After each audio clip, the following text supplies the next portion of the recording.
Hello, everybody. Here we are once again. Jimmy Jobe, co-founder, CEO of Verge Technologies, and Fernando Labastida here in marketing. And we're in another episode of the Verge Technologies podcast. And, today, we wanted to talk about entrepreneurship and especially Jimmy as a serial entrepreneur. Jimmy, I know you've been involved with, 5 or 6 startups, I guess, depending on how you look at it. Tell us. So is it 5 or 6 startups you've been involved with? I think it's six for sure. I've been involved a little bit with quite a few more, but never as a full time person. Okay, got it. Got it. So, it's always fascinating to me, and I think everybody is fascinated about what is that cloth that an entrepreneur is cut from? What is that kind of unique DNA that sets them apart from somebody who just wants to have a job for life and then retire with the golden watch, right? So, because you had some good, you had some good jobs there in the past. I think you worked for, was it IBM at one point, or who did you Texas work Instruments. for? Yeah. Texas Instruments. Okay. So, what gave you that sort of entrepreneurial bug? The first startup you were ever involved with. Tell us the story about that. Why did you want to get involved with something that's risky and may or may not have worked out? Right. Well, I think part of that just comes from a natural curiosity of wanting to know how things work, how wanting to build things. I mean, that was for me. It was very natural from an early age that I wanted to know how things worked. I wanted to know how that things got built, how that were created. And then with my background at Texas Instruments, we were developing a lot of very leading edge technology that no one had ever done before. That's both in the defense realm as well as the commercial realm of business. And so being able to take something from a concept and you really seeing the value of a product and a product built in this way that has these capabilities instilled in me a discipline of how to go about going from concept to prototype to early production to full scale production in both the software side of the business as well as the system or software hardware integration part of systems. Uh, that just kind of built over the years, like I say, starting with a natural curiosity about how things are built and wanting to build things, right? Wanting to make a difference, wanting to be able to help people with specific tasks, whether that be around their home, their lives, or that be around the federal government and the capabilities we have in order to address certain threats that come our way. So being able to think about those kind of, if you would, outside that box, and being able to put concept to paper and then be able to follow through with that with a set of disciplined steps is really, I think, what drove me and still does today.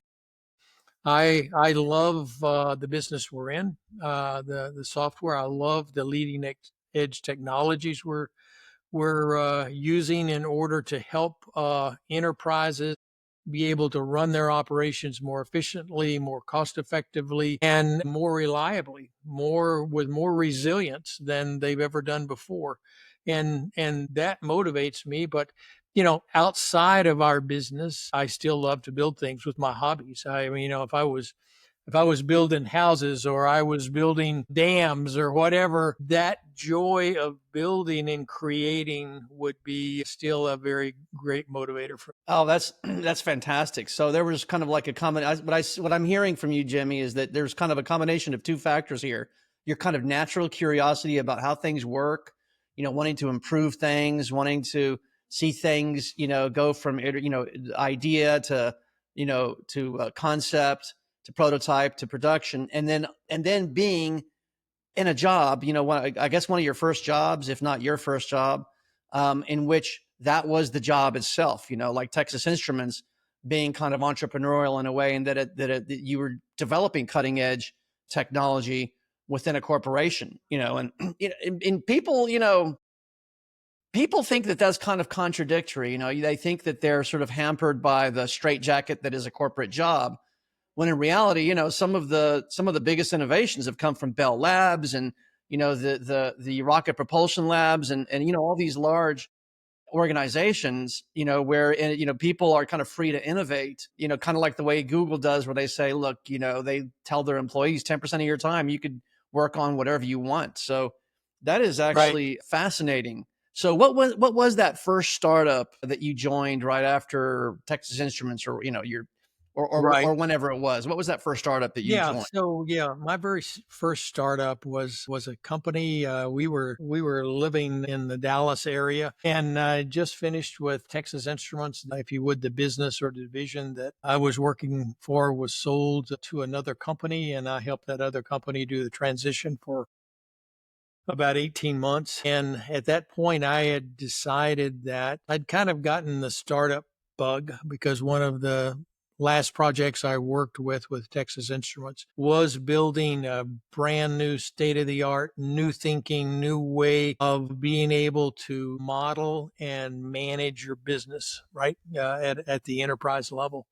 And so I, I thought that, I could stay here and just ride this out for the rest of my career, and make a good living, do and keep just incrementally building things, or I could really go out and help young companies that were just starting out, that had no idea, number one, how to run a business, number two, they didn't have any idea about how to develop and launch a new product in the market, and what I'm going to call productize that market. We had an old manufacturing axiom at Texas Instruments went something like this. It said that anybody can build one of anything, but to build a million of them, that's a whole different ballgame. And so it's one thing to be able to prototype. It's one thing to be Mhm. able to conceptually in your mind decide what it should do and why it should do that.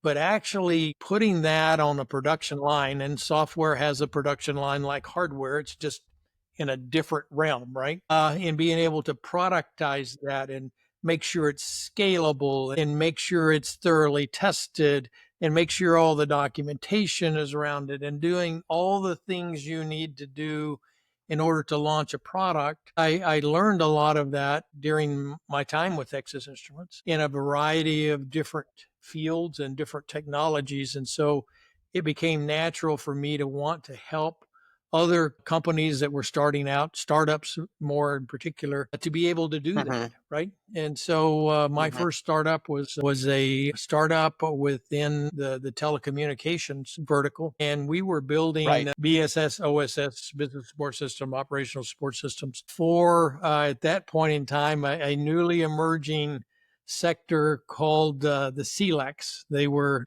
the new telecoms of the knees in early 2000s. It came out of nowhere, right? And they were the resellers. Oh, wow. Some of them were facilities based and some of them weren't. Mhm. And so they had no systems, right? Like the big AT&Ts and the big telcos had. So building those systems that didn't exist, right? Being able to put them on the map, being able to help them start their business with products that we were developing was really an exciting place to be at the time. Didn't Sprint and MCI start as CLACs, or am Yeah, I they started barking CLEC up the or an wrong tree? ILEC where they would and they actually went on from there. It was a very interesting time in the fact that the CLECs kind of came from nothing, and then in the telecom crash in the early 2000s, they went away quickly. Like 80% of our customer base was gone in less than a year. I mean, it just was it when No. it cratered big time. Yeah, yeah. Right, right.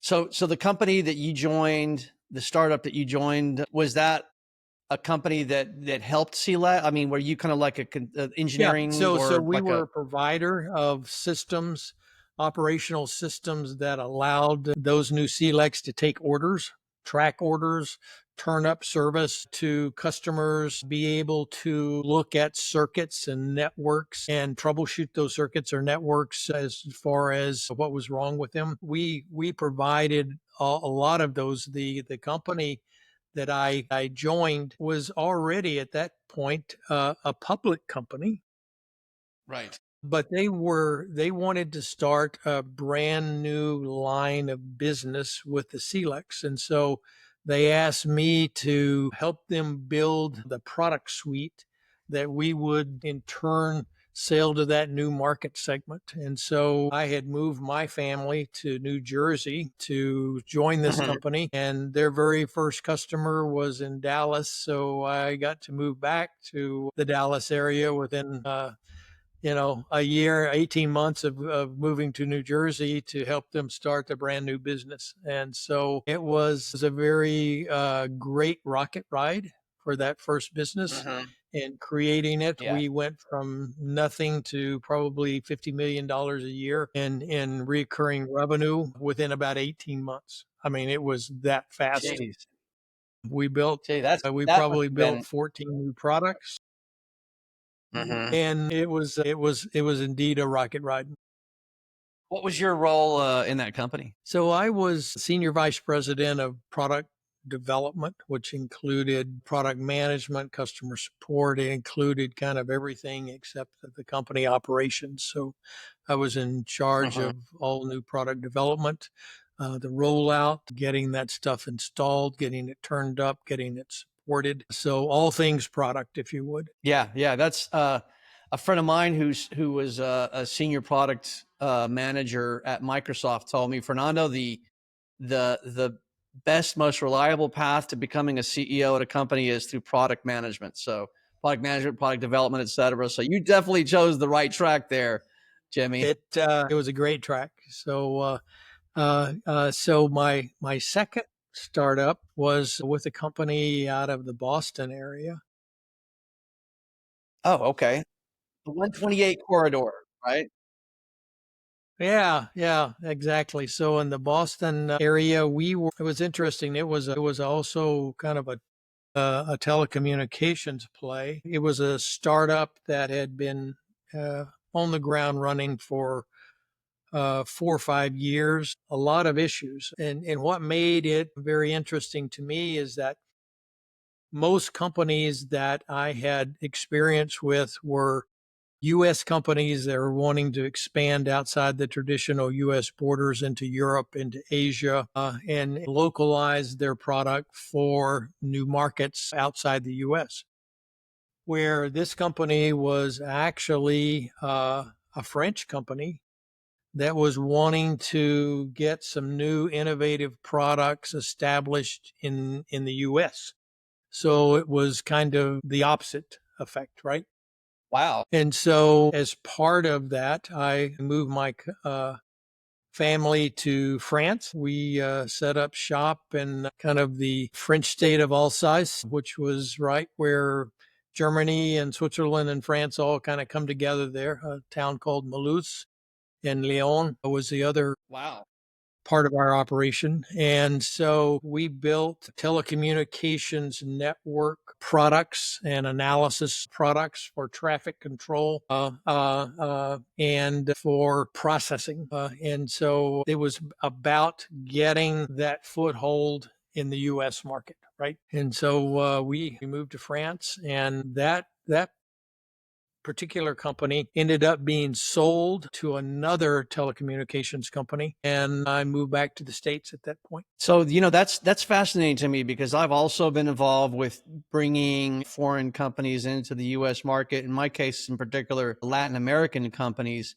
What did you find Right. were some of the biggest barriers that you had to overcome for the French company in order for them to be able to penetrate the US market?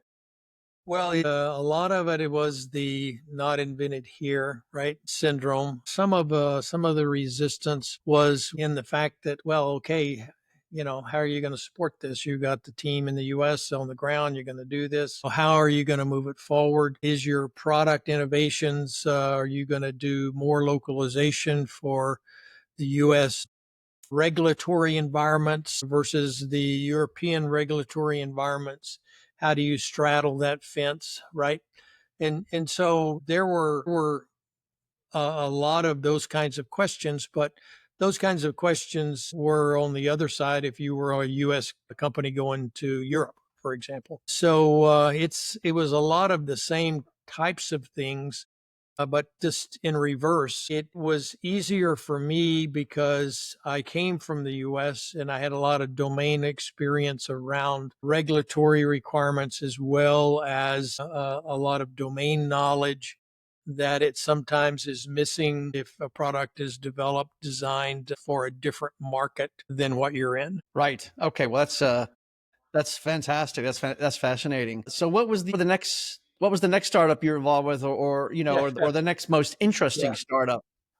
Yeah, I was going to say there was quite a few. So when I came back to the States after that particular company was acquired, I was very interested in making a good selection the next time around. So I started doing some work for several prominent VC firms at the time, Seven Rosen, Austin Ventures, and where I would go and consult and provide expertise for some of their startups, and which I did that in two or three companies out in California for an extended period of time. Came back, but I ended up joining another gentleman as a partner in developing an actual, not a product firm, but if you would, a services firm where we would provide incremental C-level personnel to help a particular company overcome a problem that they had, or get them down the right road, or provide the executive leadership that they needed to enter a new market, build a new product, those sorts of things, right?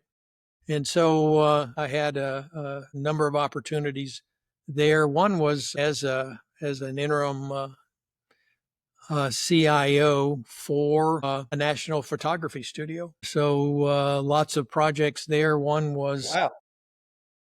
One was converting all of their film studios to digital studios, right? And there was like 600 particular offices across the US. And then they wanted to move out of the California into more of a central U.S. location because they did a lot of supply and logistics. So I moved their headquarters from California into Texas, set them up, Right. and got them moving along. That was, it's just one of several different projects that we had with that company. So, and I know that you've, been involved with, a few more startups, about six in total, and you've gone over three.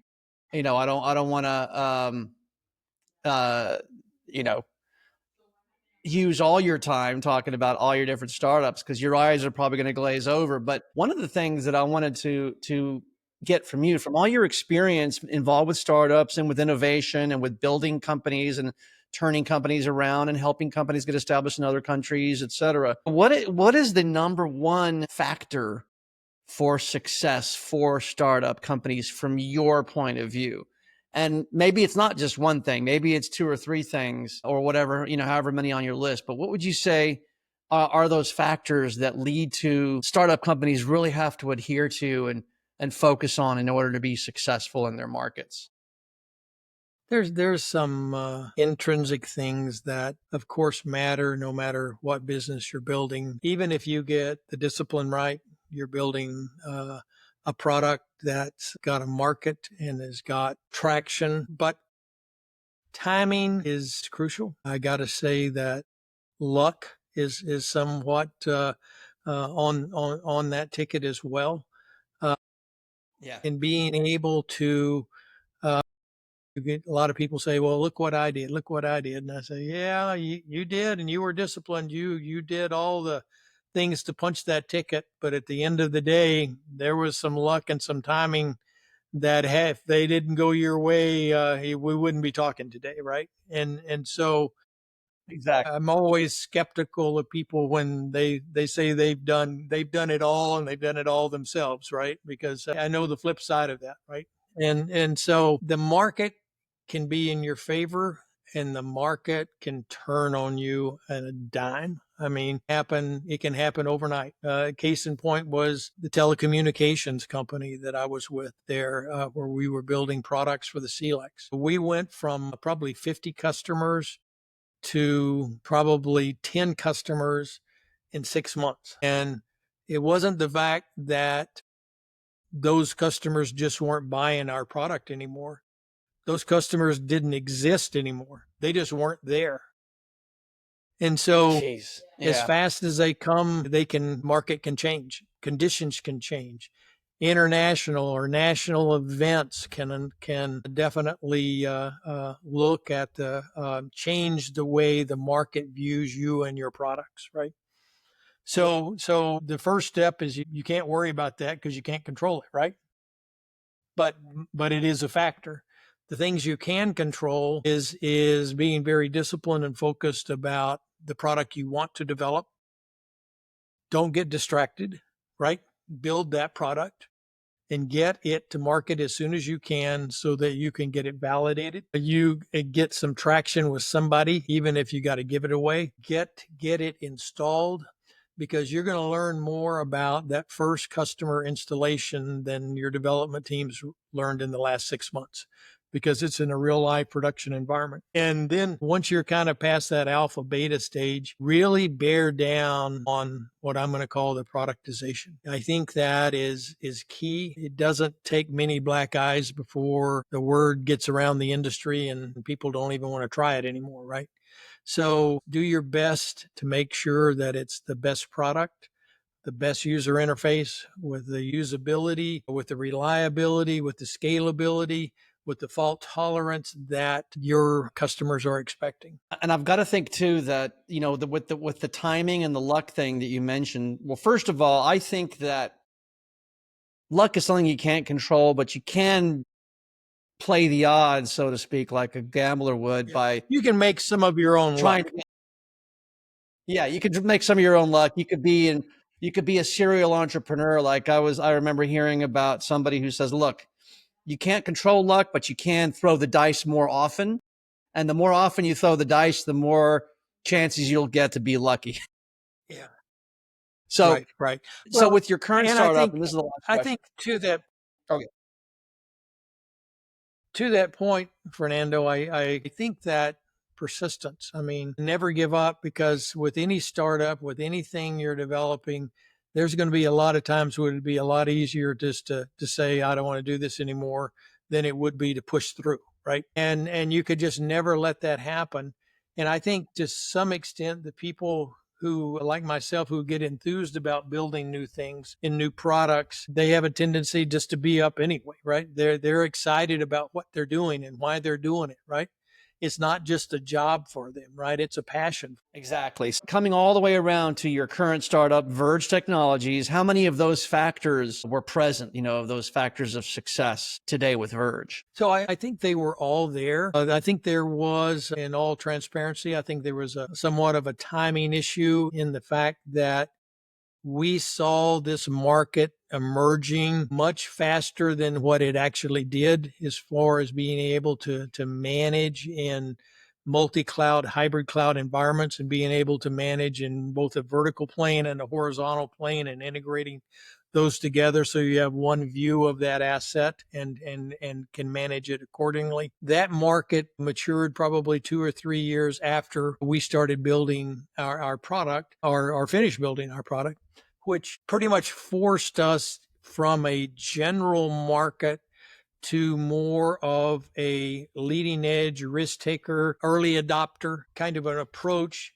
in order to move our product and accomplish the same things. It required a different strategy, but it didn't change the steps, right? Yeah, exactly, exactly. Well, just before we sign off today, you're going to be giving a webinar on together with Mohit Narayanan on Thursday, the 24th at 12 p.m.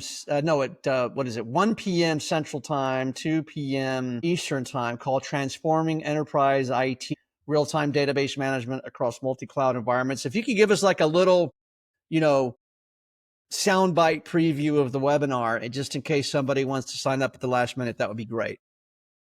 Yeah, great. So the one of the use cases that we wanted to be able to solve for the enterprise is the fact that today the average enterprise operates across 4 to 7 different service providers. And so some of those could be independent data centers. Some of those could be the likes of AWS and Google and Azure. And, we could name 100 others. And so they have some of their assets in each one of those as their business footprint is distributed. And there's not a single service provider that can be everywhere they have their footprint, right? Their compute environments. So we felt that there was a need to build a product platform that would be able to manage their databases vertically and horizontally across all of those different environments as if they were in one virtual data center, and to be able to reduce downtime, be able to eliminate outages, be able to increase performance, being able to scale workloads within and across different cloud environments, and do all of that in an automated manner that didn't require human intervention, and be able to help normalize and streamline and increase the performance of their business processes in this manner. Okay, well, that's fantastic. So again, I just wanted to reiterate, you can actually sign up Yes. for the webinar at the Carasoft website. The URL is a little bit too long to say over here, but what we'll do is we're going to be, posting the link from. You're going to be posting it actually from your LinkedIn profile, Right. as From my well as LinkedIn. from the Verge Technologies company LinkedIn account as well. And it's, again, Thursday, the 24th of July, 2 p.m. Eastern Time, 11 Pacific, 1 Central. Be there or be square. And, thanks for your time today again, Jimmy. Thank you, Fernando. I appreciate it, man. And I really learned a lot. I really enjoyed, hearing about your startup trajectory. And I totally agree with you. There is something to be said for timing and luck with building a startup, and discipline. I mean, you think, you can't get distracted. I think too many, entrepreneurs sink their startups when they start doing, line extensions and adding products too soon without first kind of completely Right. exhausting their core product, in the marketplace. Yeah. Okay. Well, good stuff. See Thank everybody you in the next much. episode. All right. Thank you much. All Bye right. bye.